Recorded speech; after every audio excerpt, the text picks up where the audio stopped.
What even is this?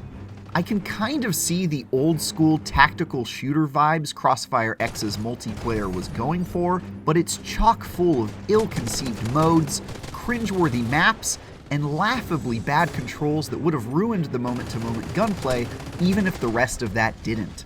It even has pay-to-win microtransactions. The bizarre bugs are somehow the best part, because at least they made me laugh during an otherwise extremely depressing time spent playing.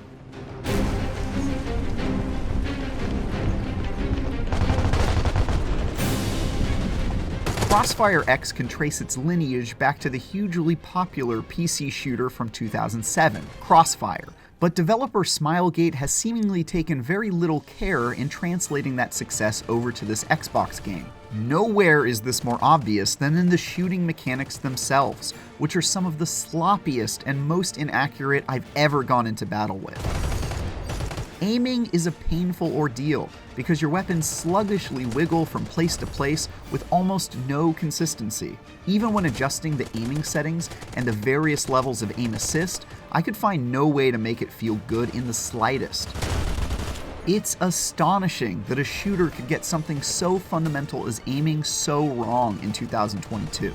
All of that is made worse by a massive bug that drops you in and out of aim-down sights, which happens almost constantly. Smilegate has already said it plans to fix that, but in the days following launch, it's something you're likely to experience multiple times every single match. And remember, that's on top of gunplay that already feels awful to begin with. And I've seen all manner of bizarre bugs in my dozen or so hours with it.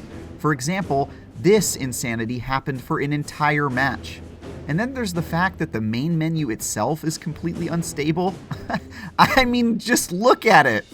CrossfireX also has some seriously eyebrow-raising microtransactions, including purchases that give you in-game advantages. For example, those who buy the premium version gain access to a Gatling gun right off the bat that has a massive rate of fire and an enormous magazine. Free players would have to grind for quite a while for the same weapon. Imagine being on the receiving end of this.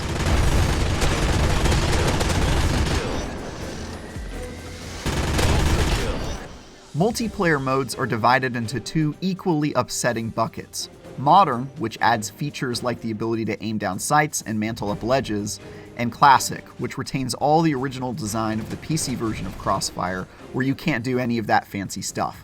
There are only two options for Modern. There's Search and Destroy, which does a decent Counter-Strike impression with a classic attack and defend game type, where one side tries to plant a bomb. But why not just play Counter-Strike instead? CrossfireX has no answer to that. Point Capture, by contrast, is a tragically designed mode that has two teams fighting over control points until the skyscraper they're in blows up for no reason and the battle moves to the streets below. The biggest issue is that you can really easily reach the enemy team's one and only spawn point and just camp the heck out of it.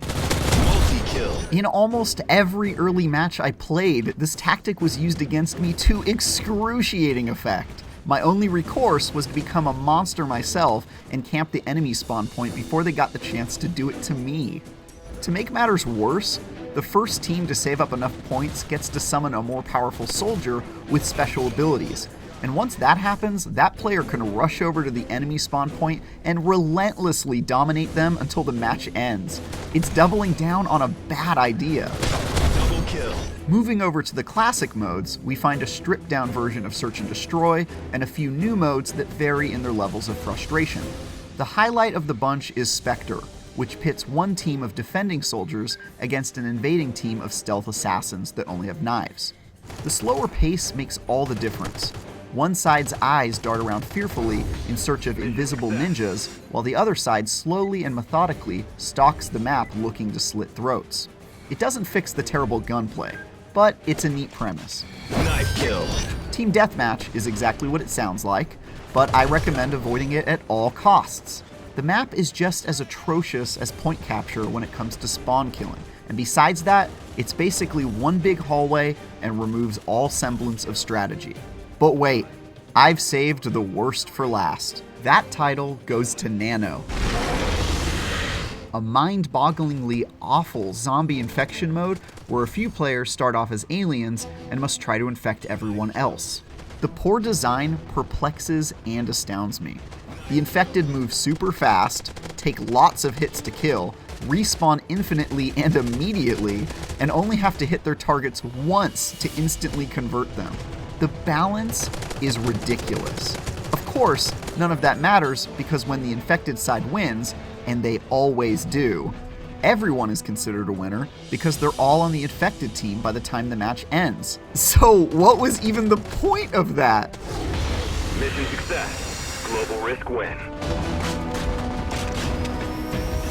CrossfireX's multiplayer isn't just a disappointing console version of a popular old-school PC shooter. It's nightmare fuel due to its disastrously inaccurate shooting mechanics and a masterclass in what not to do in the design of its absurdly bad multiplayer modes and maps. There's a tiny bright spot in the form of the entertaining Spectre mode's stealth antics, but nothing that comes close to excusing a multiplayer experience so painfully undercooked that it should never have been released in its current state.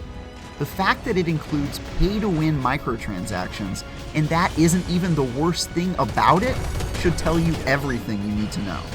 If you want to hear our thoughts on Remedy's single-player campaigns for CrossfireX, check out our review for that here. And for everything else, stick with IGN.